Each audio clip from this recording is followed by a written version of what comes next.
The champ is here. I'm going to continue to stand with the people. The champ is here. I will not lose. I'm a bad man. I shook up the world. Yes. Welcome. You could have been anywhere in the world, but you're here with me. My name is EJ, and I got my man. MH. Yes, he is the DB of the show. We're Black in Sports, giving a voice to the culture that won't shove and dribble. And today, you know what we like to do, man. We like to bring you inside the locker room when we talk about topics in and around the game. MH, you ready to do this? Yes, sir. All right, man. So, player mobility, man. I'm just going to jump right into it. You know, maybe some people call it what a player empowerment. Maybe it's a kind of, corporate word that people like to put on it, man, make it sound sexy.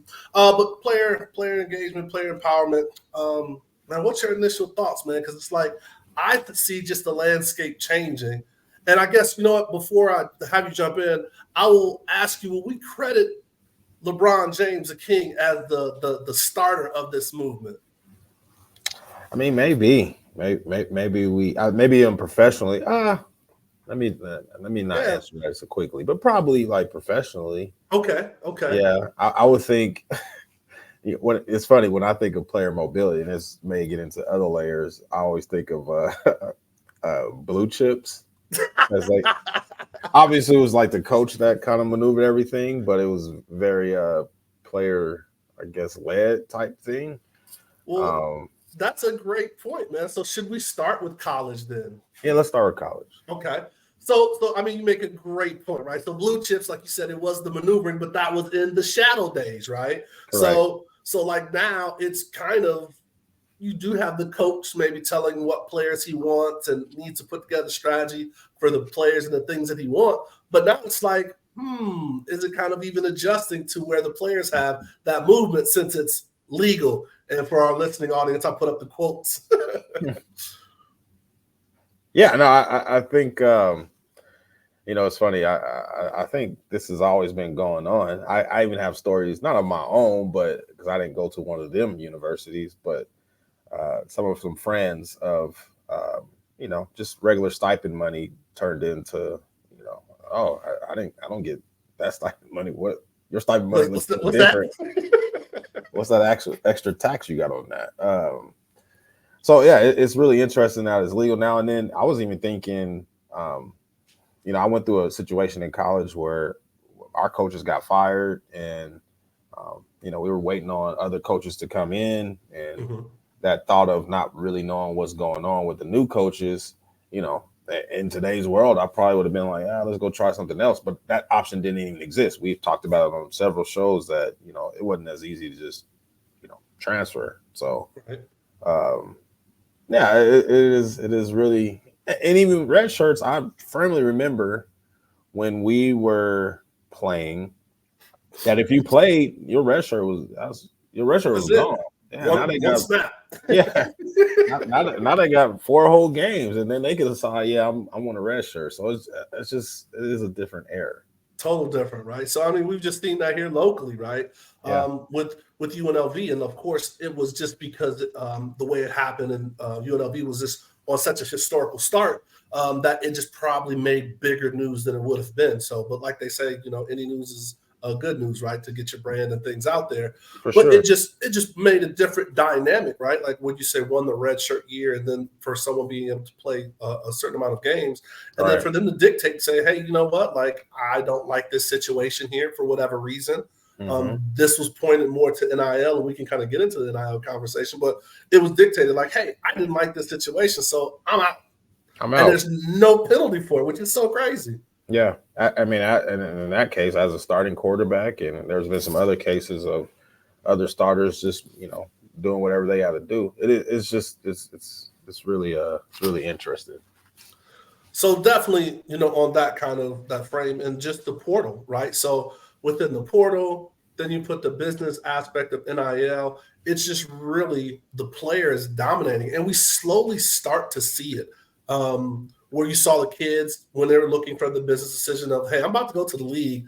I'm gonna go ahead and sit out your, backwood banana bowl, or what I'm saying? Like, if I'm not playing for the chip, I'm gonna sit out, right? So players have slowly been taking, especially on the college level. And I would love to hear from some of the Coach Hayeses in the crew. Shout out to them. We've had both your brothers on the show, just kind of talking around that frame, but just what that landscape is, and then are the players getting too strong? Because you're getting some of these players with NIL deals that's making more money than the coach. So it's like the disrespect may inch up a little bit. You know what I mean? So yeah, I mean, and I think we'll, I think Josh for sure. We'll talk more about it. We'll have him back on the show.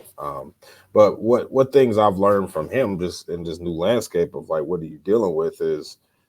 And this is something that we've also talked about. There's a lot of people that are attached with athletes now, right? So you're just not recruiting, parents, family, and high school coach. You got to go parents, high school coach, family, cousin, trainer, manager, manager, social media. Yeah. So that can all get kind of confusing. And then what's not being talked about a lot is, and we'll probably see some numbers about it soon, is that I think graduation is probably going down for student athletes. Because we all know that all credits don't transfer to everywhere, and all states' systems of education don't look the same. And when we talk about these different conferences where you're playing like the ACC, Cal was playing Miami. Miami was, Cal Berkeley. Mm-hmm. I'm sure those two states have different educational systems, right? So how does that speak to each other, and they play in the same conference? You know what I mean? So it's a lot. No, it's definitely interesting. And we heavily talk about football, right? Just because we like to glean on our experiences, when we talk about things that add that layer of credibility. But just you see the one and done era, right? From a basketball thing. And some like Coach K was the first one that's really, he was kind of, when he was called the one and done coach, it was kind of like a dig, but he was just like, no, I'm giving them what they want, right? Like, this is what's happening with this caliber of athlete. This is just what I'm doing. And so for me, if we're talking about who started it, I would say Coach K and the players that went to play for him was definitely the player empowerment, player mobility, if you want to throw somebody in there starting from some aspect. It's pretty interesting you say that, because I know Coach K, being at Duke, he was very much against it at first. It was you're talking Coach Calipari. Yes. Not Coach K, but yes, Calipari. But 100%. But it's funny that you say that, because Coach K kind of had to adopt that principle. And maybe his recruiting pitch didn't change. But I remember when I loved Duke with the Grant Hill days, Bobby Hurley, it was more about Duke, the educational value that Duke brings you. Obviously, Duke's men's basketball is this. And it's still Duke's men's basketball, but now it's just called the family. What does a family mean? Kyrie Irving's what it does. Zion Williamson. It's a different family. Now it's not the most education. It's more of be part of brotherhood. That's what they call it, the brotherhood. So it's a little brotherhood. The brotherhood's definition has changed a little bit. I think that's the blackest thing they can do is call the family, right? Because me and you related, right? So now that's my cousin and that's my uncle. It's you're in the family. You're in the family. It's the brotherhood now. Yeah, it's the brotherhood. Interesting. Absolutely. So jumping on, we could jump back and forth, but kind of want to move on, right? Let's just jump into basketball really quick and then kind of round it out.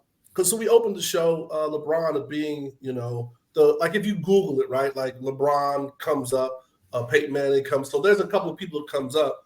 But his decision in 2010 or something like that, the decision happened, or maybe 11, whatever. But that was kind of when people want to historians pinpoint something of how it was done, maybe, right? Because that was, if you want to talk about a black mark or any downfall other than people saying he went to so many championships and lost. But one of the marks on LeBron is the way he did that, right? Not the fact that he did it, right? Because it opened up so many doors, but it was the way he did it, doing a live show and things like that. But he started it, quote unquote, when he went to the Heat. And then you just see the mobility of these players to where, these guys know each other from AAU, playing on the Olympic team. And we always talk about hey, we just saw the Olympics. What was going to happen after the Olympics with some of these guys playing together? It may not, matriculate into this year, but a couple of years from now, those guys, it was all there. Who is Ain't Man going to make a change for? You saw some changes with the Knicks and things like that. So it's going to be interesting to see the kind of years after the the Olympics. And I think you're the one that kind of stated that, like what changes we will see after the Olympics. No, we definitely will. And, you know, there's been a million over rules that have been made to the CBAs and the NBA and the salary cap to prevent things like that, or for players to have less control, or I don't know. I think what's really cool about LeBron and the mobility front is that it was very much, I don't know, I should say planned, but it was an option that they did together long before that decision even happened, just by the way they structured their contracts.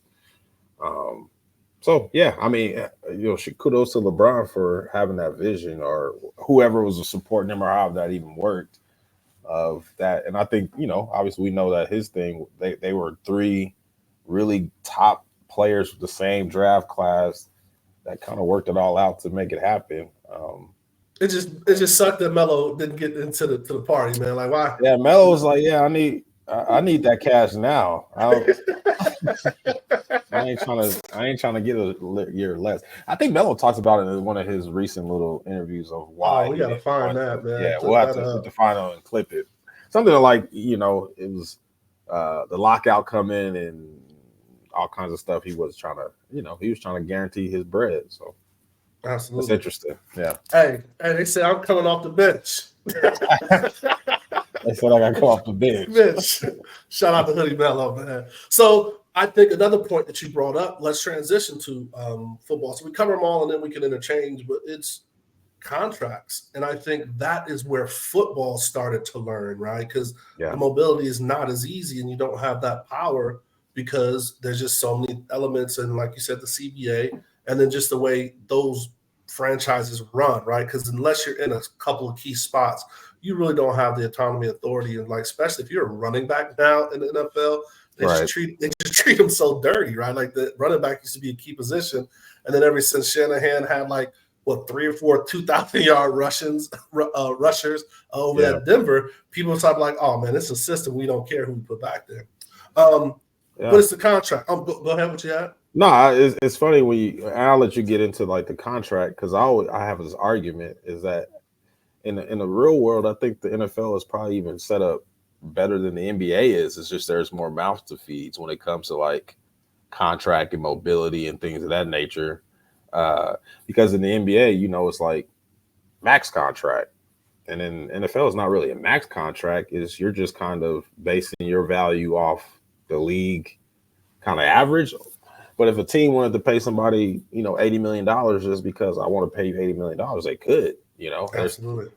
So it's no matter what the position is. So it's kind of interesting. But it's cap, but it's also where your position goes, right? Like that's why they're mad, like, oh, Dak's going to get X, and should he get this? But it's like, hey, but that's just the like market value, right? That's like, his market value. But if they wanted to pay CeeDee Lamb, no matter if he's a receiver, they wanted to pay CeeDee Lamb whatever Dak's making, just say like, hey, we want to pay you this because we want to pay you that. They technically could if everything else balanced out underneath that cap, which is, to me, I think is even better than the NBA. There's a max, like LeBron James, you're going to make as much as X player X on another team just because that's our max slot. I don't know. You know what I mean? If you think about it. And if you think about it, though, like, isn't the NFL set up in that way, right? Because they look at what the max quarterback is getting paid. So anybody that's up for, you know, compensation is going to be where that max is. So that's why everyone's mad at Deshaun, other than, you know, the Cleveland Browns because of his play, but because he set that new norm for the max, and then everybody had to adjust that, especially because he got it and set out a year. But again, that's not like his fault, you know? No, but that's what I'm saying. So like that elevates what that number is. So there is kind of, I don't want to say a cap, but there's like a ranking bar where you can't just come and like, nah, bro, like, man, your interceptions to touchdown ratio and your QBR, we got to deduct some of that shit. Yeah. I mean, I know I've always thought it was like really, I've always thought it was really interesting, NFL contracts. And then the way, like the way they can maneuver contracts and all those type of things that. Oh, that's. Yeah, the capologist, man. If we can talk to a capologist, we'll have to see. We have to see if we can figure somebody out. We got to figure. Yeah, we got. I'm glad you brought that up. We have to have one of those on because that you know, they be what's that Beautiful Minds and what's the other shit like Nah, on the Avengers where for he's real. like moving shit and pulling We'll turn this to the silent bonus. We'll turn this. We'll kick this. We'll add these 2 years. reduce here, put this Yeah, bonus back here, and then add yeah, that to this. Yeah, man. crazy the way they No, can do that's things. Yeah, but I think one of the things as far as mobility, as far as players are getting smarter and agents, I guess, and putting in the contract is that no trade clause. I think yeah, we've learned more and more about like the power of having that no trade clause that we see some have, right? Like, because I think Deshaun, since we spoke about him, had one. So there was only certain teams that he could go to that he had control to when they're like, okay, this is where I want to go to. Where like, you know, we're in our hometown here with what Devontae's going through, right? Like he has a no trade clause, and then, I mean he doesn't have that. Excuse me, in his right. so he's open to get traded to what makes the best fit for the team. And you know, hopefully they have a good relationship to where there's some conversation and communication. But there's all rhyme and reasons why a GM would not trade you to someone else in a division for revenge games, you know, twice a year or whatever else makes sense for you and the betterment of the team. Yeah, and I mean, like you said, I feel like the NFL's our players' life expectancy, for lack of a better term, is a lot quicker than what it is in the NBA. You know, a player goes from 27 to 28, and it's like I'm 61 now, like over a summer in the NFL. Right. They're trying to get you signed up for your AARP card, like right, right away. Like how do they do that? Yeah, it's interesting. baseball is one I really don't know. I mean, baseball has guaranteed contracts, but you think of people like it's almost everybody that's ever went to the New York Yankees, right? It's Yeah, player they all waiting to go to the sign a contract with them. And it's like, you know, I did do just like a quick search just to talk to see what players, and you know, of course, what's the captain's name? Why can't I think of the captain? Derek Jeter? Derek Jeter was one of the ones that kind of like, you know, really said this is where he wanted to go and ultimately like ended up there. So, but with their guaranteed contracts, it's not like they have really much to worry about in a sense. Otani. Oh man, yeah, whatever he's making now is and what's the day that we celebrate in April every day to do the Bobby Bonita Day? That's talk about player empowerment. Shit, maybe he's the one to start. Yeah, for real. When does the expiration of that deal go by? He's got a couple more years. It's you know, it's going to be a big social media thing when it comes, but he's still getting paid. He is still paid. It's like he's that meme that coach tell him to bring me my money every year. Man, every year. Hope he got it set up in the right accounts, man. I'm learning more about financials, so. Hopefully he has a couple of hopefully he's diversifying his funds, right? Like shout out to Wu-Tang. You had to watch that episode if you don't know that reference. Anyway, yeah, hopefully he's doing like he's got to have so many like Roth and like children's like funds set up, and maybe hopefully he gets some money in investables, man. Facts. But no, just that player empowerment is just really changing the dynamic of like what your team could be, your makeup could be, right? And one thing that like we don't talk about, and I'm wondering if it's changed, right, is the player empowerment of coaches, right? If you looked at it from a college standpoint, it used to be real fucked up, right? To where it's like, hey, I'm still your coach. When you talk about like that mid-major, someone in the MAC, and then they get that offer, and it's like, I'm not going nowhere. Mm-hmm. You know, they tell you in that meeting, and the next day, you know, he sold his house, and he's I'm out to the FTC. Mm-hmm. So coaches have that, but like I just wonder where that's at now, right? Because I'm sure. Well, I guess my take, then I'll get your take on it. Is they're looking at what the opportunity is like now, right? Because if you have to go to, you know, a place where you don't have that control, or the boosters or the NIL, the collective, all forging in for you to get the best players, you know, your time is very short leash because they don't give you the time that they used to be. You get a good solid 3 years to develop a program. But like when you're at these bigger schools, man, we're seeing that the time is short. Yeah, no. And, you know, where it's really interesting because for a solid high school kid, you might have to reach into the, you know, the non-power 4 type of group of 5 schools to get somebody like that. And then the elite high school kids, it doesn't really change for them. But then like, where do the solid people, like, where do they go? Do they go to these and then, do they go back up to the? It's just it's very. I don't know how they manage it as a coach. I was actually just talking to Josh today about it. Is like, man, I love your job, just the thought of it, but I was like, I could not do your job because there's a lot of information, how people move and how do you manage that. And I think he said his team has 8 returners on their basketball roster. And I was like, that seems pretty high. And he's like, yeah, that's high compared to what, some other people in their conference and around the country is dealing with. It's almost like high school. Like, I mean, you have probably more stability in high school where you have, can build that relationship with your team over the course of time. I don't know. It's really, really funny, bro. But that's what Coach Sanders said, Coach Prime said, right? Like, who it's hurting is these college students, right? Like, I'm getting my portal game up. Right. Like, I'm looking to see what's in the portal, what I can offer, what I need to offer. And that's how I'm building. Then, then maybe I'll give, a couple of people. But like you said, it's the elite first. So where do you do that? Man. So yeah, I mean, I'm sure there's a lot of bridges burned too, right? So like if you're a guy, like if you're a player that's like, I'm going on a portal, I mean, maybe it's good where you can go back to the school if it doesn't work out. But if you don't have a great relationship with that previous school and you're not somewhere you want to be, like, do you just sit in the portal or do you try to go back or you settle for something that you don't really want? It's a bad situation, or you've already burned a bridge at your home place. So like, or do they burn bridges? I don't know. Maybe I have to get somebody on here to talk about that too. Well, I know your boy, the quarterback at UNLV, can't come back because like with Malik, that's what I'm saying.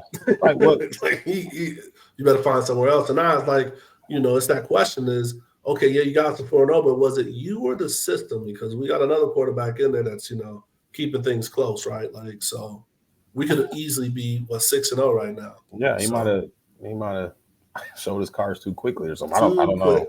Yeah. So what does that do for JUCO then, right? Like, is that a place, right? So like, hey, I went to the portal. I mean, there's always gonna be somebody that don't make well. Somebody ain't gonna do no homework.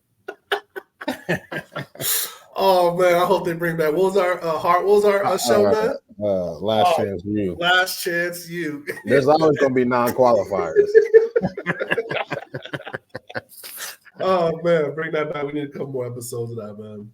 But no, man, like I said, man, it has really changed the dynamic, and it's good in some ways, right? It's something that's changing the dynamic, and it's scary in some sense, right? Like, because change is good, but it is definitely scary in how that's going to operate. Because when you look at the total, right, like it's that question: do the rich get richer, right? Like, so what happens when we come to like one mega conference when the SEC and Big Ten just combine, and then what does that leave for everybody else? So this is going to be interesting as we continue to see this dynamic grow. And I mean, anything that jumps out to you that you're worried about, or you just think it's going to be like we as humans always do, adapt to the change and just come out roses?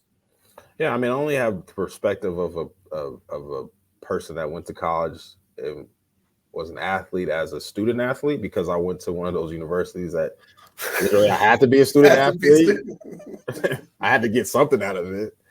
But I was listening to a Prime interview or a press conference the other day, and he was talking about, when players get on the portal that they got to stay at the school, or is it kind of weird? Can they just go to their school that they want to go to? And it's like, well, how do they train? Like, it's still a semester. You can't just leave in the middle of the semester. That's not enrolling. Or can he? Like, do they talk about homework anymore? Or does that not even matter at those schools? Or did it ever matter at those schools? Right? Like, that part I don't know. It's like the student part, at least when it comes to football and basketball at those real power forward schools, I don't even know you can call them student athletes. Well, maybe you can, but like, shout out to the tutors. I'm like, yeah. He said it during the press conference. I was like, well, I think the obvious answer is right. It's in the middle of the semester. I don't think he can just leave like that.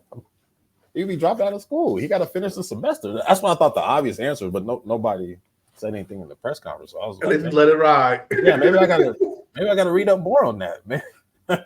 Maybe they don't go to class anymore. I don't know. Or maybe they do everything online or something. I don't know. It's just weird. Like, can't be in two places at once.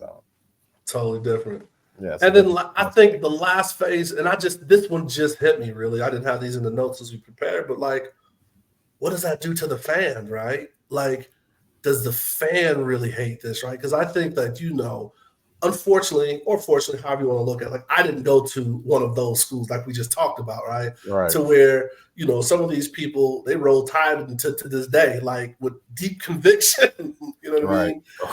And they graduated like, 15, 20, 40 years ago, and, they ready to fight you over the Tide. What's my man's name? So I don't get pissed about nothing but the Tide. Blitz, Bama, Blitz. Correct.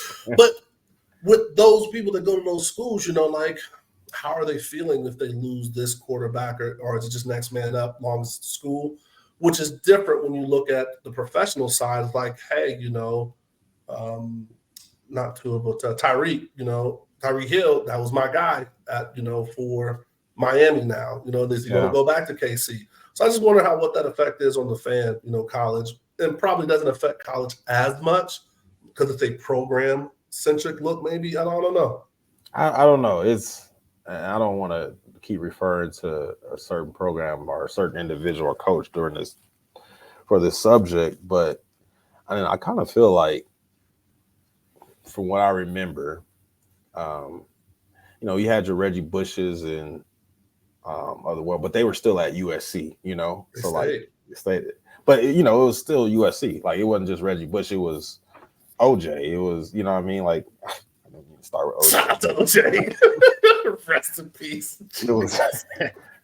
It was Marcus Allen. It was some other folks. Like that, he was just in a line of greatness. But like a guy like Travis Hunter, so to speak, and I'm just no disrespect to CU, but he's almost like to the point where he's almost bigger than the program, right? Like his fandom has brought bigger eyes to the actual university, where that hasn't been the same. That hasn't been the case in big time college football.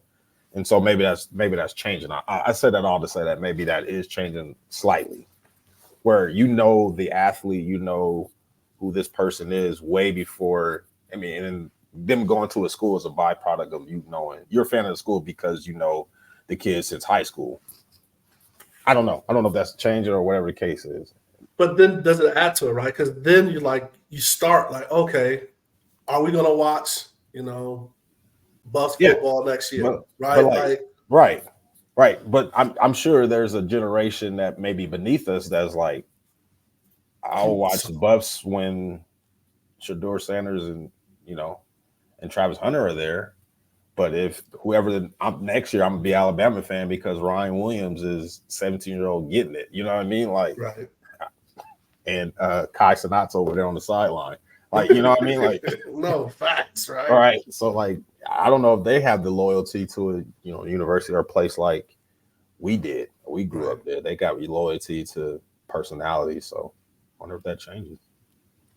Well, that's something definitely to watch. That's definitely. I think Lawrence Prime's still there, man. I think that's going to be enough to keep some of the eyeballs on this. He's cool though, because he's got a rare of like he was like our hero. Absolutely. And he played with our folks. Absolutely. And then even our little brother still mess with him. So it's like, yeah, he's got like he's a rare individual there. So. Well, that's what's up, man. Well, I'm glad we actually talked. And it's funny that we've gone, 5 seasons and not talked about that, right? Because we've seen how it's changed, in all kind of realms of the sport. So we'll kind of continue to monitor this, man. We revisit this, man. Any final thoughts from you, MH, man, before we get out of here? Nah, bro. All good. Hey, man, another great show as usual, man. So we want to thank you, the guests, for listening. Please share your thoughts in the comments because we always like to hear your thoughts, maybe points we missed. Or things we can expound upon next time we talk about it. But we love to have those conversations on any of our social platforms, especially on YouTube. Please follow us and subscribe to our YouTube channel because we drop new shows every Thursday. If you like the show, share it with someone. Please comment. And like we always say, if you can't see it, you can't be it. We're also Black in Sports on all other platforms. So look us up there. And then, we say, MH, man, please be safe, practice gratitude, and we're rooting for you. Screaming, all us blacks got is sports and entertainment until we even.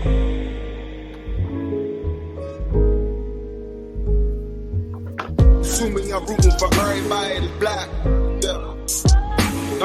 Yeah. Assuming I'm rooting for everybody that's black. Yo. Look. Assuming I'm rooting for everybody. everybody that's black. Spent about 2 racks on handmade new rags.